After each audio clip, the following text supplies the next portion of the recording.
Welcome to the Classical Happy Hour. I'm your host, Martin Davids. This is the show where my guests and I talk about music while enjoying a tasty beverage. Then we try to play some music together. Today's guest is Tony Stahly. What's up, Tony? Nice to be here. Thanks for coming all the way to France. Dude, it's so great to be here.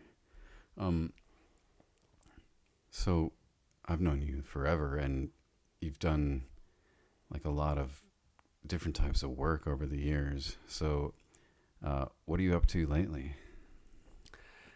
We're creating a show on scientists who will try to reharmonize a depressed woman with music and sound. It's a makeover of Orpheus myth. Cool. So, when you say a show, is that like a musical, or is it like a play? It's a theater play with music and dance. Cool. So, who are you doing that with? I'm doing it with my wife, Annalisa D'Amato, who's the theater director. And we started a theater company 13 years ago. And this is our first show in France. Until now, we were doing it in Italy, in Naples. And the actors are going to be, me. And Are you one of the scientists? yeah, I am. What And branch of science do you specialize in? well, actually, the whole project started with my passion for the quadrivium, which is the associations of arithmetic, geometry, music, and astronomy. And back in Plato's days, you couldn't be a philosopher if you didn't master all of these disciplines. And during lockdown, I got really into it. And I even said at one point, okay, this is what I want to do. I want to study this, and that's all that I'm interested in. And then Annalisa said, yeah, that's really great and fascinating, but you got to play. So let's make a play about what you love and what interests you. And we managed to pull it off. Sorry, that was a pop. We pulled it off. And there's this great production that we have now, which is half French, half Italian. That's taking care of putting the show together. And we have a lot of rehearsals for a whole year until next June 2024, with actors from Italy and from France. We have a great young actress who's also an awesome marimba player. Like when we first heard her, she was like in a competition playing Bach on the marimba and some contemporary piece. And I thought, wow, that's someone I'm going to be able to play with. And we already started in our rehearsals. We even played some of your arrangements of Bach for two that we put together with violin and marimba. It sounds really awesome. It's about time someone tried it on the marimba. Dude.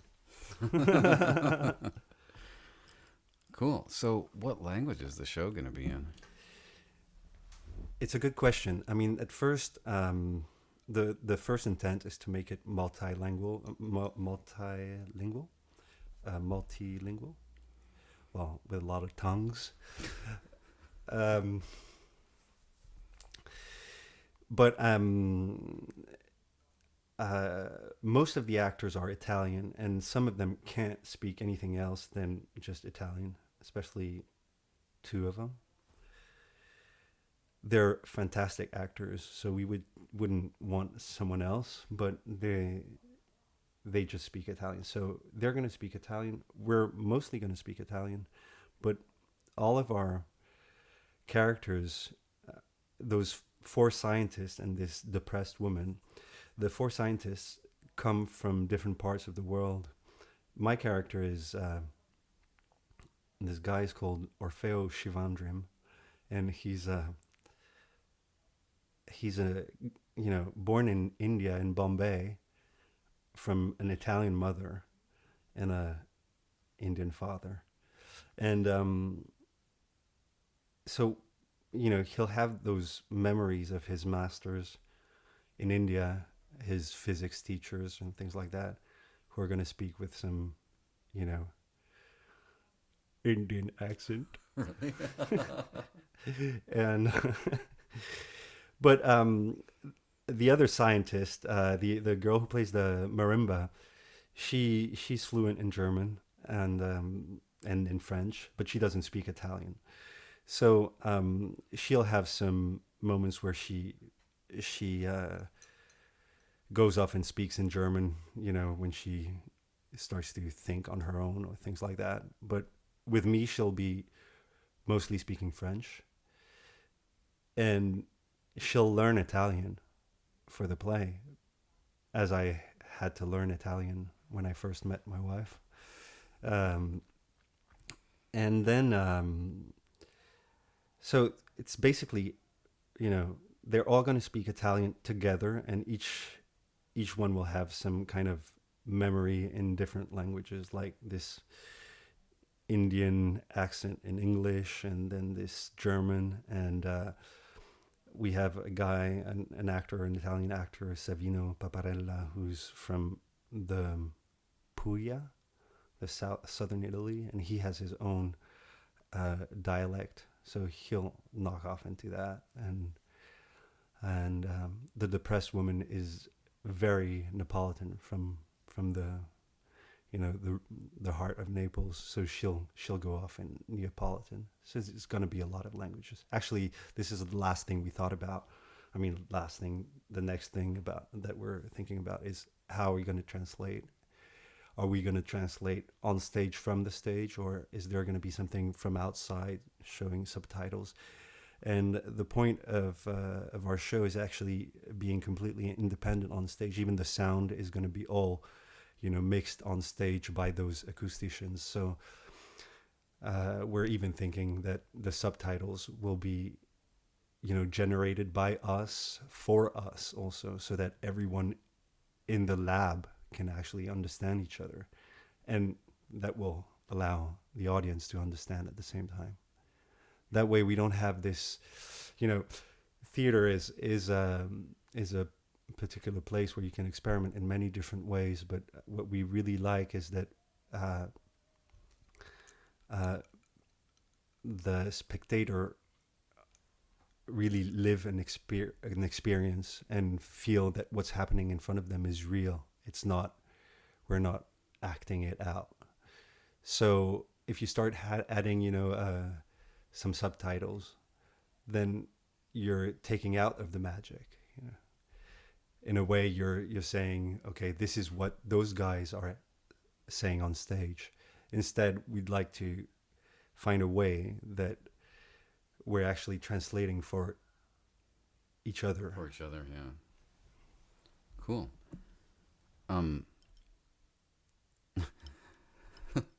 Sorry. I'm gonna spill my thing. So how did you end up in theater? Because, I met you at Indiana University and you were playing Baroque violin. But do you have like a history of acting and stuff like that? Yeah. Bro, I had the most extraordinary experience. And I mean, I was really blessed by life when I was really small. I was 9 years old when I met Peter Brook, and he was showing the Mahabharata for the first time in France. I mean, it was the beginning of the show. And I went to, how do you say it, avant-première, one of the first shows before they actually premiere it. And this was a really long play that had, it lasted 9 hours, but there were 2 intervals of an hour and a half every 3 hours. So, the whole thing, the experience was like 12 hours. You would start at like 7 at night and end up at 7 in the morning, or Wow. 12, at noon you would start, and then at midnight you would come out of the theater. And there was those two moments where the intervals between the three parts, where we would meet the actors and eat with them, and something was, very convivial together.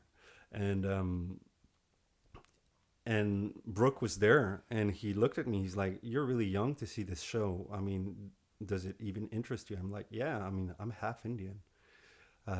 I really enjoy it. I'm learning a lot from my half that I don't know so much about India, And so I was like really fascinated. And he said, "Well, you can come and see the show whenever you want." So I had this kind of laissez-passer where I could come and see the show during the week or on the weekend. I would, get off school, and after school I would go and see the show. One day, one of those, the kids, I mean, there's a kid in the show who asks the questions, and to the poet who tells the story, and he's actually the descendant of this big mythology. And but the kids were young, and they couldn't play every show, because it lasted so long that they could play one show, and then we had to change them with another kid, and they switched. So there were three kids. One of them had just played, one was on holidays, and the other one was sick. So I got a phone call on Saturday, and they said, "So Tuesday it's going to be you." And I'd never gone on stage.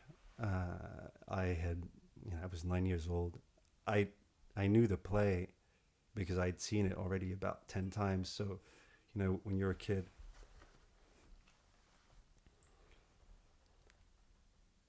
And so it was quite easy to pick up, and then I asked, "Okay, so what am I supposed to do?" And he's like, "Just be yourself, and hold the poet's hand, go around, the play, ask your questions. It's gonna be all right." And it was really natural. The crazy thing about this experience is that at that age, and because of the subject of the play, I had no idea it was a play. I thought it was for real.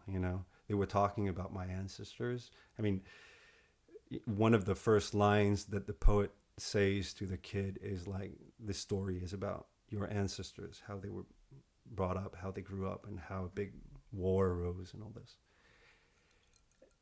And I was like, "Yeah, I mean, this is for real. I mean, these are my ancestors that I didn't know anything about." So it was really fresh, and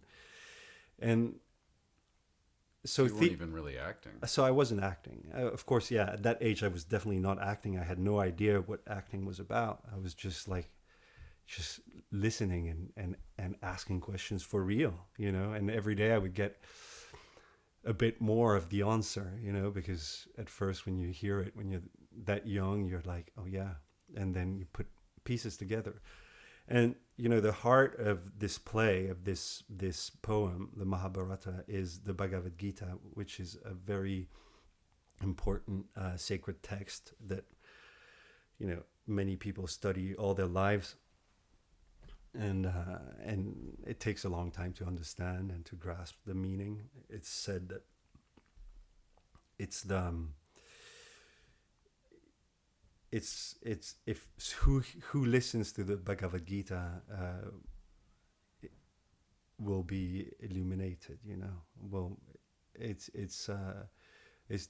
so it's great to listen to it when you're little like this, but you don't understand anything, and then how wonderful to throughout the years still have the book on my side table by my bed, and read it, and it's still going on. I'm still learning about it, and it's definitely something that's feeding into me. And after that, so we went on tour. It was such a great experience. You know, we went all over the world. I was 9 years old. My mom said, okay, I mean, you can do it, but you'll have to follow school by correspondence. And we went to all over the place. I mean, we were in America and Japan and Australia and Denmark and Scotland. And, you know, with 25 actors, they were all, for me, I didn't even call them by their names, but I called them by their characters' names, you know? So it was so strange.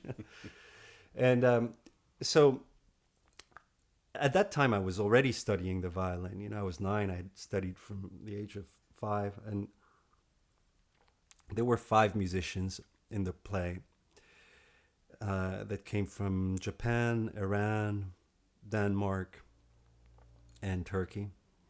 And they played all those incredible instruments that I had never seen before, and played throughout the play, the music of the play. And it was beautiful. And I remember thinking, oh man, I'd love to do that.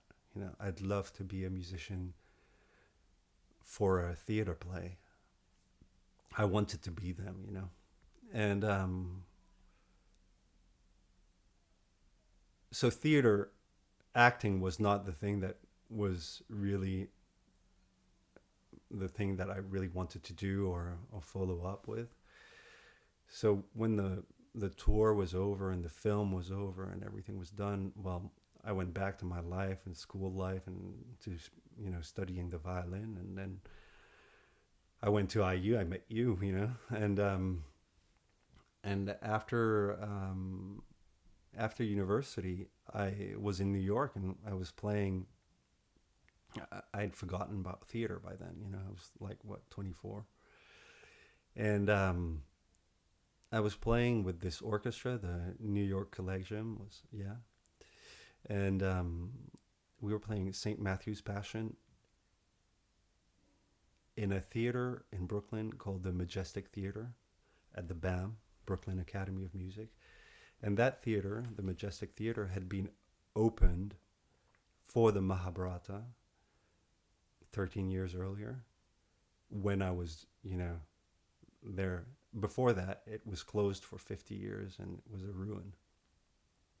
It was one of the things that Peter Brook would do, actually, is go around the world and look for crazy places that were, you know, abandoned and turn them back into theaters if they had been theaters or not.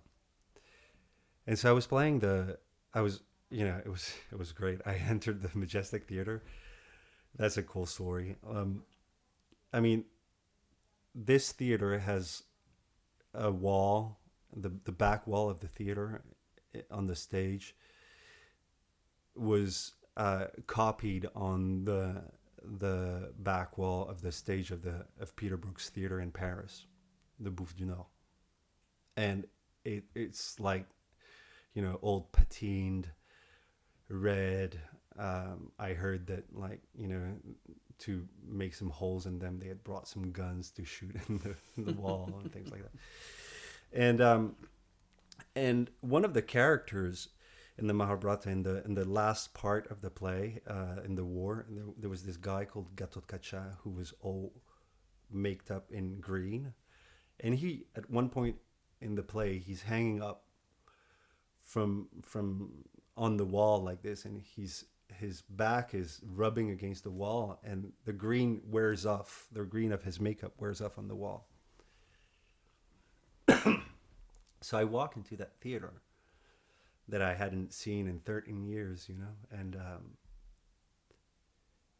and I go to touch the wall because I see this green makeup, and I'm like, wow.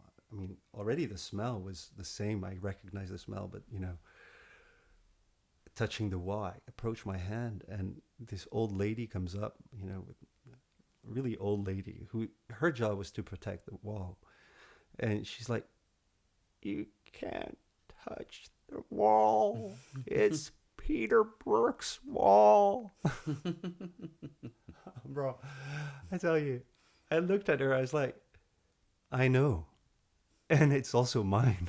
And I just like put my hand there, you know. And I explained to her, of course, very kindly. And it was a moving moment.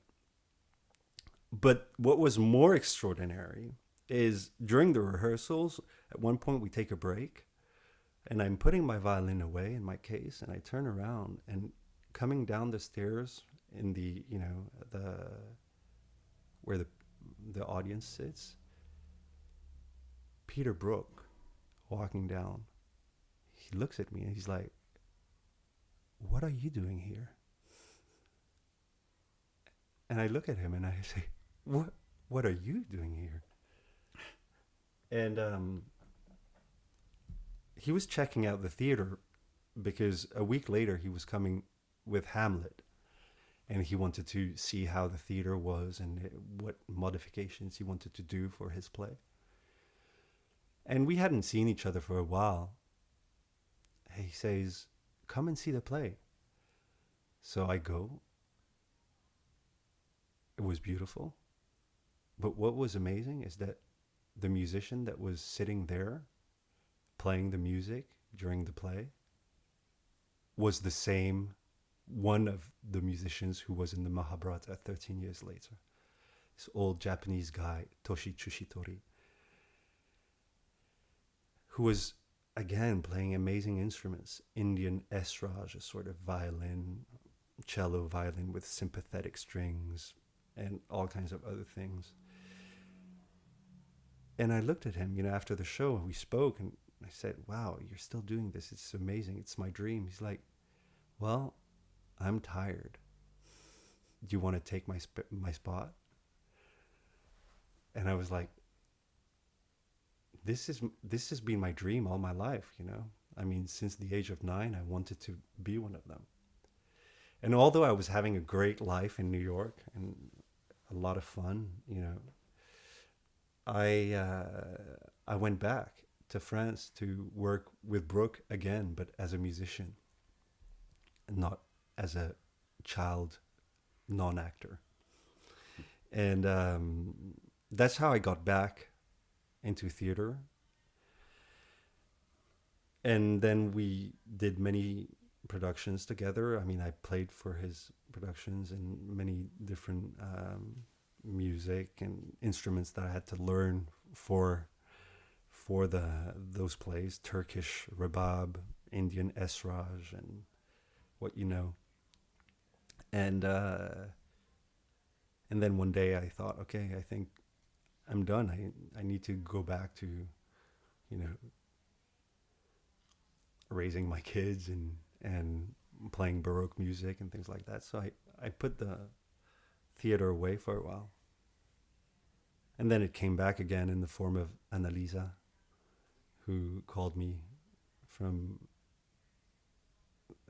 a guy who was producing her play in Naples, said she needed a musician, an actor musician. He said, "I know someone. He's French and he plays all kinds of instruments." And we met in Naples in a volcano next to a lake. And I saw her work and I really fell in love with her way of working.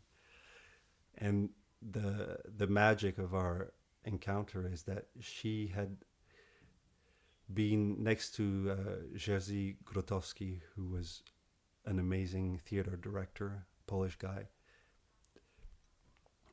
maybe one of the greatest of the 20th century, and who was a close friend of Peter Brook. So when we met, Annalisa and I, we had a common language, because those two gigantic masters of theater were very close in their way of thinking theater. Dude. Yeah, so I didn't know how you ended up back in France. I just thought after 9/11 you were kind of like, I'm done with New York. And I couldn't blame you, really, because it was pretty weird there. I actually landed on a plane on September 10th, 2001 in Newark, and was, in New York, in Manhattan, when the first plane crashed, and I saw the second one crash too. It's not what made me go away. I mean, life was good. I really loved my life over there too. But, this is more like destiny. You visualize something when you're a kid, and then suddenly it comes back to you in the place that you were, in that same place. Yeah, I mean, how could you turn that down? Yeah, impossible. So, what instruments do you play? Well, they're all forms of violins, if you may. I mean, they're like string instruments with the bow, but Fiddles. well, from different parts of the world. The first one that I had to learn, so that was such a great thing when I went back from New York to Paris to play in the French production of Hamlet. Brooke told me, okay, that's great that you're here and you play great violin. That's fantastic, but so I don't want violin in my play. And when you're a violinist and you've studied 20 years of your life that one instrument, someone tells you you got to play something else, you're like, that's going to be strange. Yeah. And he sent me to India for 3 months to learn a Bengali instrument that's called the esraj. It's a sort of it's between a cello and a sitar, if you like. I mean, it's got 3 main strings on which you slide, and 14 sympathetic strings that you have to tune to the raga that you're going to play. And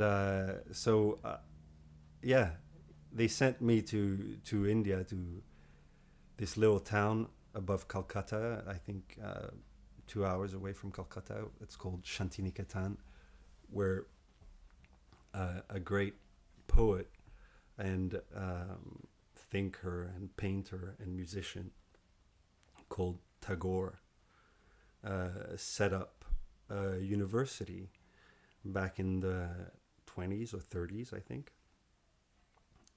I mean, 1920s, 1930s. And you would learn a different discipline under every tree. So there was the music tree, the painting tree, the sculpting tree, the poetry tree, and people would meet around those trees, and there was a master of that discipline that would teach his students. And what do you do if it's raining? You don't. During the monsoon, you go inside. But I mean, they don't do the tree thing anymore. But I mean, it was like that back in the 20s, 30s. Now it's an actual university. It's a beautiful place, and I had a great teacher, a young guy who was a student of the last master of that instrument called the esraj. And he would teach me every day. And I mean, that's such a beautiful thing about Indian way of teaching, is like, it's not you get your lesson and then you practice for a week and you come back. I mean, it's true that I also had limited time. I mean, I had 3 months, but still, it was beautiful. I would go to him and spend a few hours, and he would show me things. I would play, he would show me tricks. I would learn. Then I would go back to my room, practice all night, and then go back to him the next day. And it was like that for 3 months. So I guess, if I hadn't played the violin before, I would have never been able to play that instrument in 3 months. But definitely, that's also one of the richness that I got from playing the Baroque violin. When you switch from modern violin to Baroque violin, you already have to do a jump. You have to jump into something new, another diapason, another type of strings, another bow, another way of holding the instrument. I remember at first when I first played the Baroque violin, my violin sounds like shit, and I would never get used to the 415 next to the 440 and the bow. But that was very, actually that freed me for the first time, from classical violin. I mean, from modern violin, and from such a discipline. And I think it's thanks to that I was able to switch to, a totally different instrument that was still, a bowed instrument. So definitely, contact with the string and the bow and how you say rubbing the string, you say in English. In French, you say frotter, which is, it's definitely something that you've tried one bow, you've tried another bow, another type of bow, another type of string. Then if suddenly someone brings you another instrument that you have to hold completely a different other way, and the strings are much longer and all this, but still it's a bow and a string, So with practice and with, I got to learn quite quick. However, I remember the first time I had to play in the show, I mean, we rehearsed and they were really happy with what I had come back with and all this. But then, Did you get nervous? The show started, first time in the Bouffe du Nord in Paris, 500 people in the audience. And I get on stage and then suddenly I'm like, wait, for sure, someone knows that this instrument is not played like that, And that was another step in freeing myself from,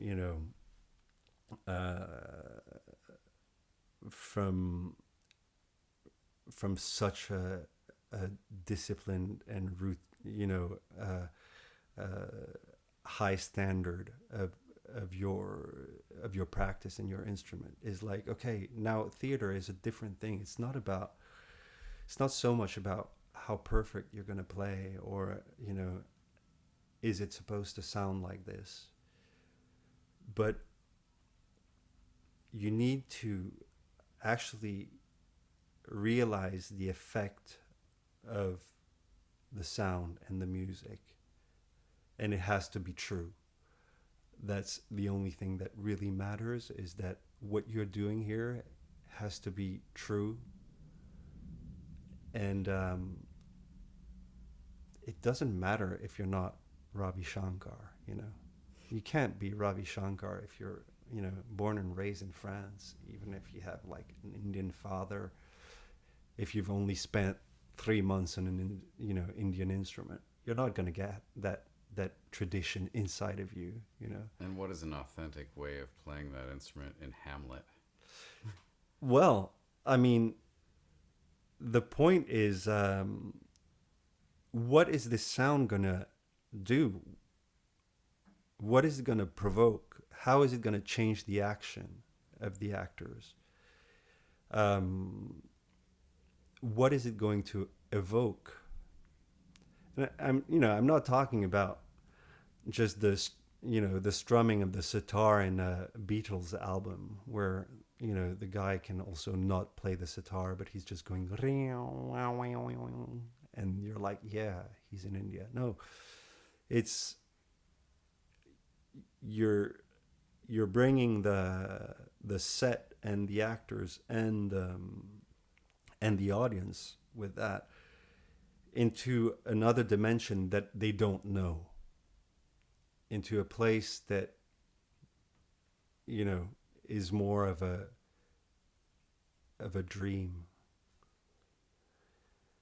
So, of course, you could bring in the best Esraj player or whatever.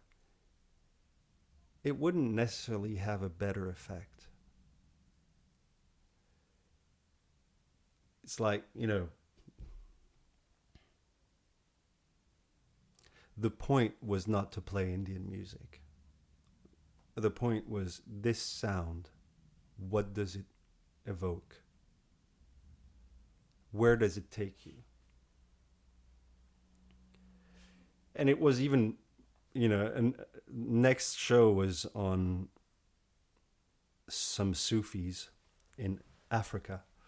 And in all the poems of another poet called Rumi, Sufi poet, in like 1 out of 5 poems, he speaks about the rabab or the rebec.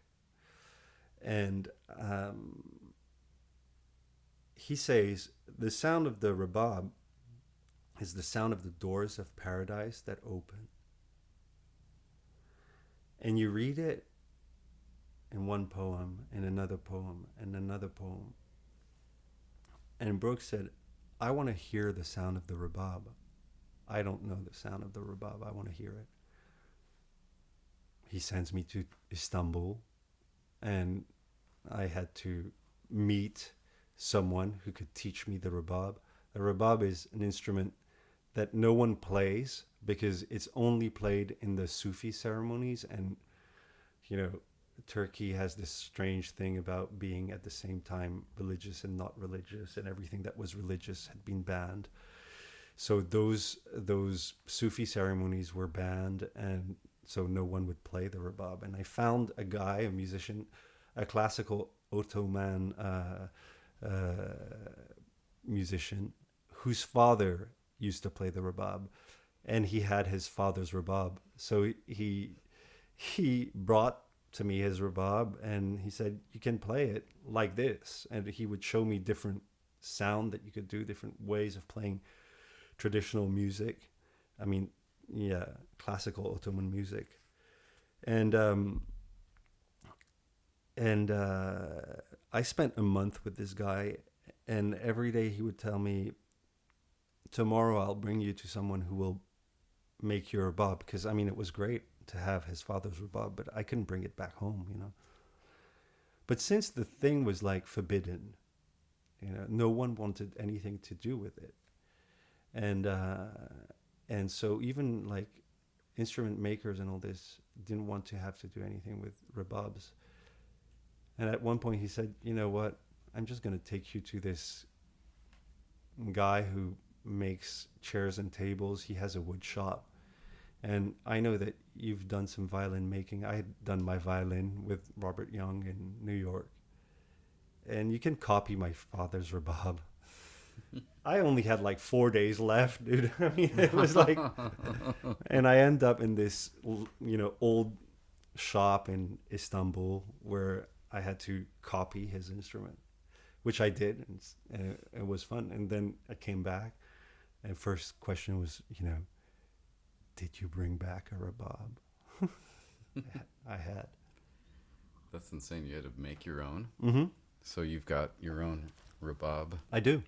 Did you sign it? No, I don't need to. You don't have a label in there? I'm not going to sell it. Stradivarius. Stahlyvarius. Stahlyvarius. Okay, so if you weren't like in theater or music, what would you want to do? I'd love to be a scientist. I mean, the thing that I like the most is looking at the stars.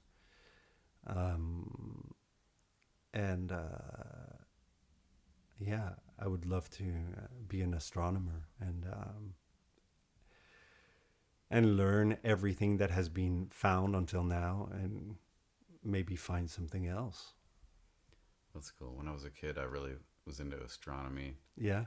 And my dad had a friend at the Jet Propulsion Laboratory. Yeah. And I wrote him a letter, asked him something about Jupiter's red spot. And he sent me back all these photographs. And they were like from the Viking lander on Mars. Wow. So I had like sunrise and sunset on Mars, and like pictures of Saturn that Voyager had taken. Wow. Like just basically a whole photo album of NASA photos. Wow. He mailed to me. Yeah, and that was like way before emails and anything that you would be able to see. It's so cool. Wow, I bet. And I still have them. Yeah, I built my own telescope, actually. at one point during lockdown. Actually, I just thought, okay, I want to see the stars. I wanted to show my kids. I had seen once Saturn in a telescope, and it was so moving. Although it's so small in a telescope, you would think, wow, with a telescope you would see big. No, you just see far, and you see this tiny little dot with, rings. But the fact that you're pointing at it and it's for real out there and it's not a picture anymore, makes it really moving. And then you feel its movement. I mean, rather the movement of the earth that you have to compensate while you're looking. So, you slowly shift your telescope and suddenly you feel the cosmic dance of the planets that you're on and that we're on. So I wanted to show my kids that. So we built a telescope. It's up there. Cool. Yeah, too bad it's raining every day.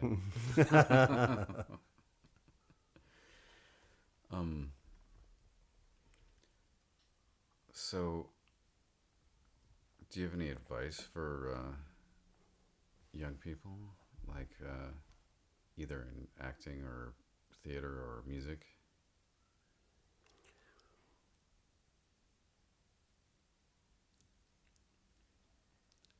Actually,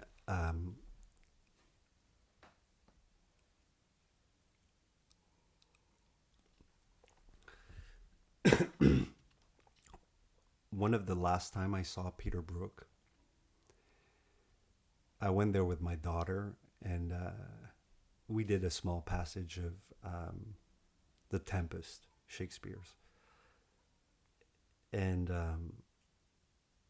he really enjoyed it because I was doing Prospero and she was doing Miranda. So it was for real, the dad and the daughter. And he had never, in all the Tempests that he had done in his life, he had never actually have actors be for real the father and the daughter. So he was almost crying when we played it, and it was nice.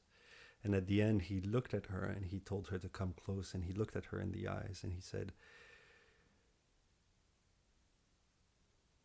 in French and in English, when you're acting, you say play. And it's the same thing with music. We play music. And he said, remember to play. Never stop playing. And I think that's the best advice.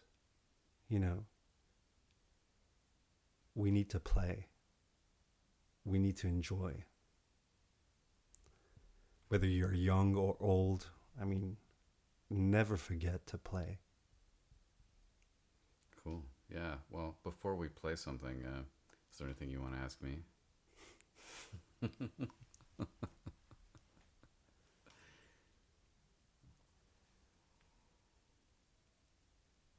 Let's keep it PG, though.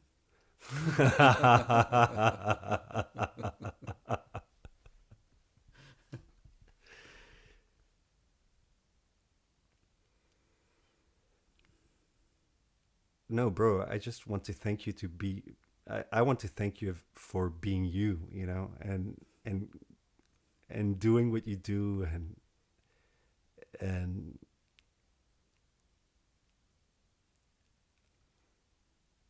I think it's so beautiful that we've known each other for such a long time, and we have this bond around one musical score,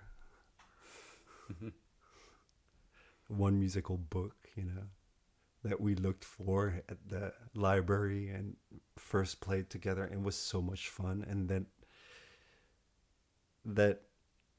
to know that you can pop up again in my life and we can play those notes together is just so much joy. So yeah, I just want to thank you for that. Thank you. It's great. Every time I see you, it's like we just pick up where we left off, and it was a great place that we left off. So, let's keep it going. Yeah. Okay. That Ange whiskey is good. It is good. French whiskey. First time for me.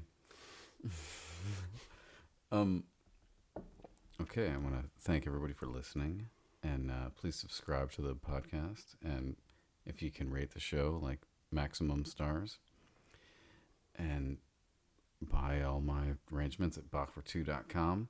We're going to take a little break and come back and play a little music.